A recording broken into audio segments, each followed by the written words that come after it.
At GNC, nutrition isn't just a department, it's the whole store. Get better fuel for bigger gains, to sculpt that revenge body, and to have you feeling like you're ready to go. GNC spent 90 years perfecting nutrition and protein that literally tastes like cake, so you can look like cake. You got goals, we've got results. It's GNC, baby. Visit your local GNC store or shop now at gnc.com. Hey, Atlanta. Say hello to Small Business Help from Apple. That's right. We're here to make starting and running your business simpler. From helping you choose the right devices to setting them up hassle-free, we can help you build your business in no time. Speak to a business expert and get the help you need at no cost whatsoever. At Apple, we're open for your small business. Go to apple.com/smallbusiness or visit an Apple store to learn more. Kroger Delivery has one mission: to deliver the freshest food right to your door. That's why our drivers are pros. Our trucks are refrigerated. And when it comes to low prices, we always deliver. With $20 off your first order of $75 or more, there's no better time to get in on the action. Mission accomplished. Restrictions apply. See site for details.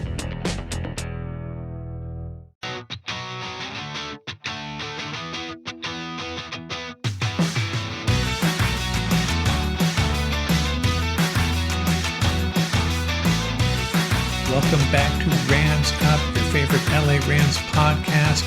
We are part of the Fans First Sports Network.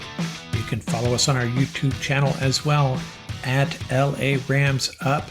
I'm your host, Mark. I'll be joined occasionally by my football gurus, Paul and Ian. Let's get to it. What's going on, Ram fans? Got a few things to share with you this episode. Going to share some news and notes. Award season getting underway. I'm going to share the results of my first mock draft. I did this solo, offline, sharing the results with you. I'm also going to take a hack at the Rams 2025 schedule. Well, we know who the opponents are, but I looked at some historical references to look at what this 2025 schedule might actually look like. And you know what? It's probably wrong, but we got to start somewhere. Let's look at my model of what the Rams 2025 schedule will look like.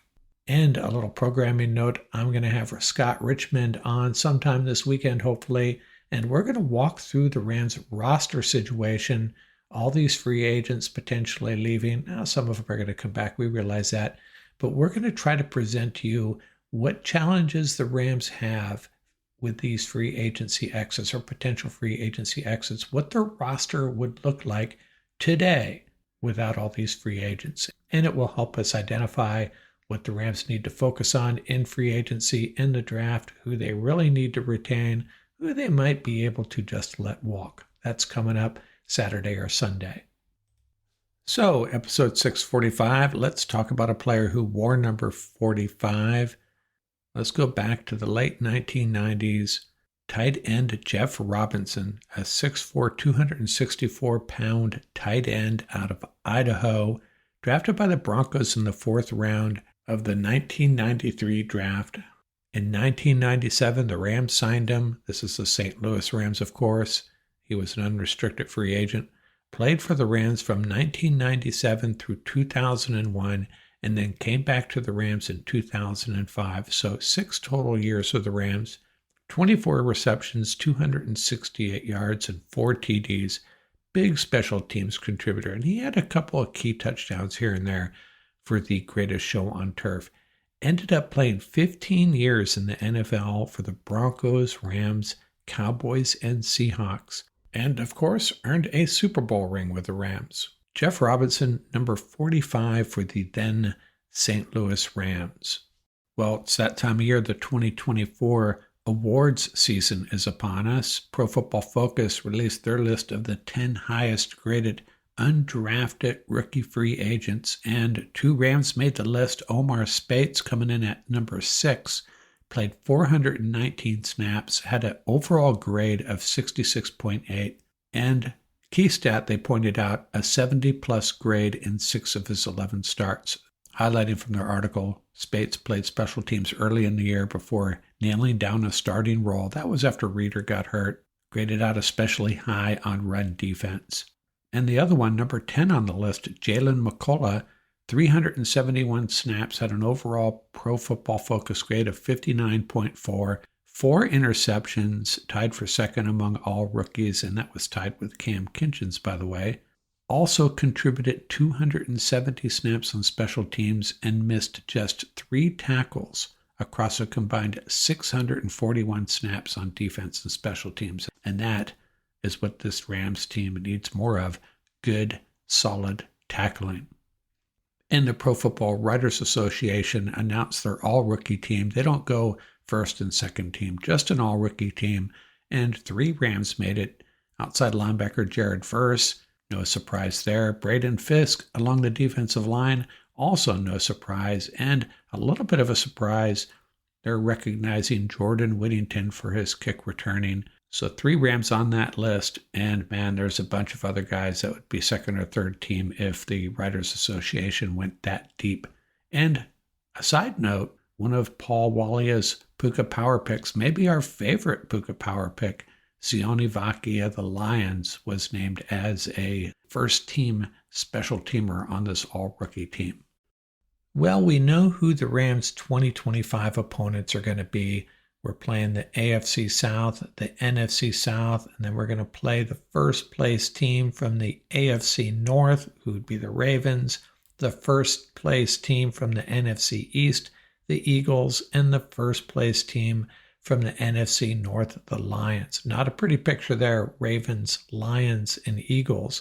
But hey, maybe they'll all fall off a little bit, and we'll sweep them, take 3 straight wins there. But it got me thinking, when was the last time we had that schedule? And it took a little bit of math, least common multiplier, prime numbers, and all that. And I came up with 12 years ago, 2013. And I took a look at that schedule. That was Jeff Fisher's 7-9 Rams in St. Louis. And that schedule was indeed very similar to what the Rams will be facing this year. The only difference is 3 games, really, aside for the home and away with the conference and interconference games. Everything else the same except for 3 games. This year we get the Eagles. 12 years ago we got the Cowboys. This year we get the Lions. 12 years ago we got the Bears. And this year we have an additional game, that 17th game, and that would be against the Ravens. The NFL unfortunately added that 17th game. I don't really mind the 17th game so much, but further unbalancing the schedule, the weight of the schedule favoring the last place teams over the first place teams, it's a little much in my opinion. 3 first place teams will be playing while the 49ers are playing 3 last place teams. I'm sorry, doesn't really make sense to me. It should be randomized, but that's another topic. I've talked about that before. So in 2015, we closed out with the Saints, Bucks, and Seahawks. And one thing the NFL tries to do is let you finish up against conference opponents. And they also like to give the Rams prime time games on opening night, as good as they have been recently. Now, last year it was the Lions. They're not going to do that to us again, but I would not be surprised if the Rams played at Baltimore on that opening Sunday night. So if you plug that 17th game at the top of the schedule, and then the schedule plays out very similarly to how it played out in 2013, the Rams would open at Baltimore, then go home to play the Cardinals, and then 2 straight road games against the Falcons and Eagles. Then they'd come home to play the 49ers, and then at the Jags, home to play the Texans. The bye week would probably be around this point. Then at the Panthers, home to play the Seahawks. Last year they played at Seattle and came home to play Seattle at the end of the season. I think they'll flip that this year. Then at the Titans, at home to play the Colts and Lions back-to-back. That Lions game would surely be a primetime game. Perhaps 2 straight primetime games, because the following week they would be at Santa Clara. And then 2 home games, the Saints and the Bucks, before finishing with 2 NFC West road games, the Cardinals and the Seahawks. And this is very similar to how the 2013 schedule played out. The adjustments I made were obviously the 2 teams that were not playing, the Cowboys and the Bears. I put that 17th opponent, the Ravens, on week 1, bumped everything down 1 week. and then made a couple of adjustments. So we finished up with the 2 NFC West games on the road. And as I mentioned before, yes, in 2025, 9 road games, 8 home games. There you have it. There is your 2025 schedule. Nailed it down for you. Make your hotel reservations now. Back in a second with our first 2025 mock draft. Flex your business with an American Express Business Gold Card. You'll earn 4 times membership rewards points on your top 2 eligible spending categories, like transit and electronics, each month, on up to $150K in combined purchases per year. Plus, you can now earn 3 times membership rewards points on flights and prepaid hotels booked on AmexTravel.com. Terms and points cap apply. Learn more at americanexpress.com/business-gold. Amex Business Gold, built for business by American Express. This episode is brought to you by Allstate. Some people just know they could save hundreds on car insurance by checking Allstate first. Like you know to check the date of the big game first before you accidentally buy tickets on your 20th wedding anniversary and have to spend the next 20 years of your marriage making up for it. Yeah, checking first is smart. So check Allstate first for a quote that could save you hundreds. You're in good hands with Allstate. Savings vary. Terms apply. Allstate Fire and Casualty Insurance Company and Affiliates. Northbrook, Illinois. Now, I wasn't planning on getting into the mock drafts quite yet. Paul and I are going to be doing that. We're going to be hitting that really heavy over the next few months. But I couldn't help myself.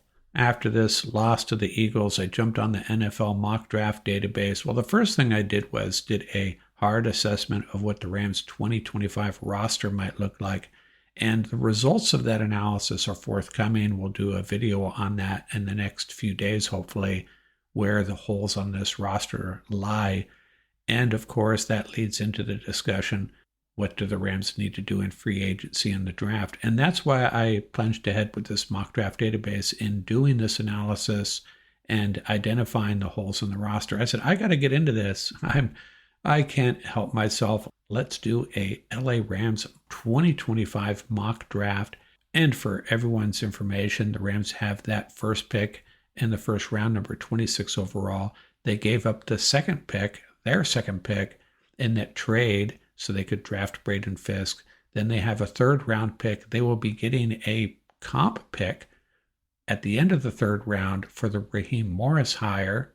Then they have a 4th round pick, no 5th round pick, and 3 6th round picks, their own, and 2 via trades from recent drafts. So not going to get into what I identified as their overall needs on this roster, but right now, at this time, I'm thinking they really need to bolster this wide receiver room. They need to add a big body in the middle, and this is assuming the Rams lose a lot of free agents. There's a bunch of them, not overly critical players, but certainly guys that play a role in this roster. The Rams definitely going to have some needs, and I identified them as wide receiver. Right now we have 4 under contract. We need a stud cornerback, in my opinion. Ahkello Witherspoon is a free agent. Darion Kendrick and Trey Tomlinson coming back. And they have a couple of real young guys, Charles Woods, Josh Wallace, that can help out there. But still, I think they need a cornerback, maybe a tight end, the next great tight end, a quarterback perhaps. They'll probably address the backup position in free agency unless they think Stetson Bennett's the guy. But I don't think Stetson Bennett is our next great quarterback, so a little bit of a dilemma there. Now, I don't know if they'll use a high pick on an inside linebacker, but Roseboom and Reeder, both free agents. And, right now, recency bias, everybody wants a new running back, and the Rams will likely draft a running back. They always do. But remember, they don't have all those picks they've had in the past. Is this the year they accumulate picks by trading back? Perhaps, but who knows? This draft, I'm not making any trades. I'm going to make all these picks and try to grab the guys I think that will help this roster the most. And I got to this first pick, number 26 overall, and Josh Simmons, the offensive tackle out of Ohio State, was there. Remember when the Rams picked Orlando Pace out of Ohio State? Man, that was a big payoff for them. The tight end, Colston Loveland, is there. The Michigan tight end, probably the number 1 or 2 tight end in the draft. A lot of people have him above Tyler Warren, so don't shout at me. It's not me saying that Loveland should be above Warren. Warren will, in all likelihood, go earlier. Emeka Egbuka, the other wide receiver at Ohio State. Hey, 6'1", 205. Does that fit the bill for a Rams wide receiver? And then the cornerback Siobhan Revell out of East Carolina. That would solve that problem, solidifying the cornerback room. But you know what? I think this defense can survive without an elite cornerback, but still, I think we need a body there. And then the guy I did select, and the Rams aren't going to do this, I realize, but I said, let's roll with this. Jalon Walker, the versatile linebacker out of Georgia, 6'2", 245, really exciting player. 3-down linebacker, can do it all. And that's kind of what this defense is missing. You plug him alongside Omar Speights, and man, you just add a big body in the middle, and now another cornerback, and this would be an elite defense. So I went with Walker, and I'm not predicting the Rams would do that, but let's see how this plays out if we took an inside linebacker in the first round. The likelihood of that happening, I know, pretty slim. So we take Walker out of Georgia. So no second round pick. We're into the third round. I took Jalen Royals, the wide receiver out of Utah. I had him as a number 8 wide receiver in the group. And again, getting ahead of ourselves a little bit, we're going to be doing an evaluation of all the wide receivers in the draft. Well, not all the wide receivers, the top ones and the ones that Paul has identified as guys that would be a really good fit for the Rams. And I'm not going to give anything away, but Jalen Royals is a name we might be hearing about a little bit. Out of Utah State, that's Merlin Olsen School, by the way. 6 feet, 205 pounds, 4.38 speed. So yeah, he's got blazing speed. This is what this offense needs, I think. He had 7 TDs of 50-plus yards. Extremely high football IQ. Jalen Royals. He seems like a guy the Rams would fall in love with. So Royals was the third round pick we owned. Then we had that comp pick at the end of the third round. And I addressed another need by selecting Denzel Burke, the cornerback out of Ohio State. And you know who was sitting there? Cameron Skattebo, the running back out of ASU. He's a big 49ers fan, so that's a ding against him. I know that won't factor in, but I don't know if he's a guy that the Rams could really use in this offense.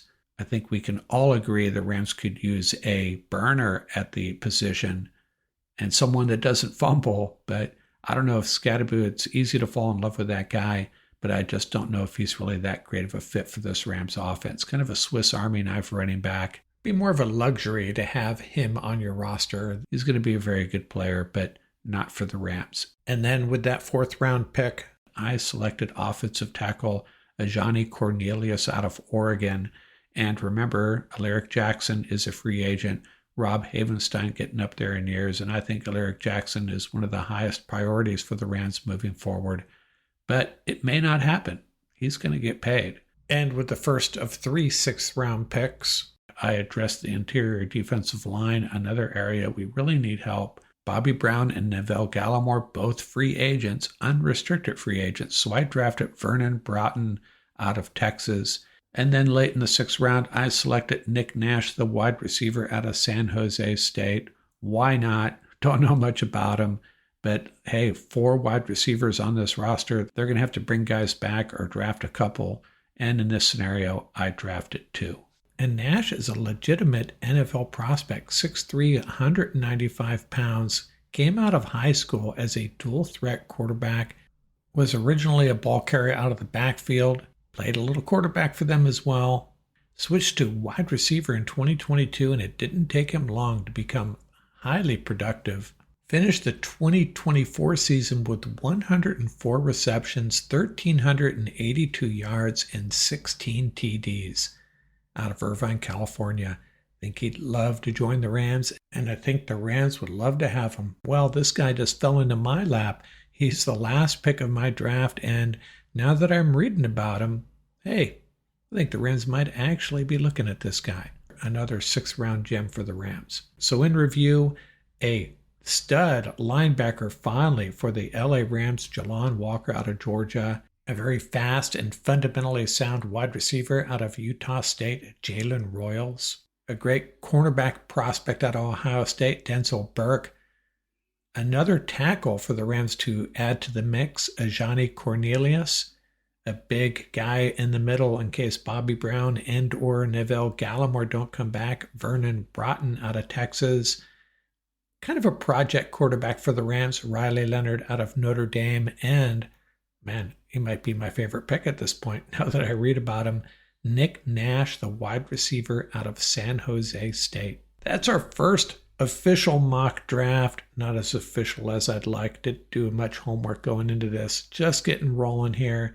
Paul and I will be back with a bunch more of these over the next couple months leading up to the 2025 draft. And as you know, if you followed along last year, we do a lot of those on the YouTube channel. You can follow along as we make the picks. Hey, the season's behind us. It ended on a sour note. Let's get pumped about the draft. It's always a fun time of year. And free agency just around the corner as well.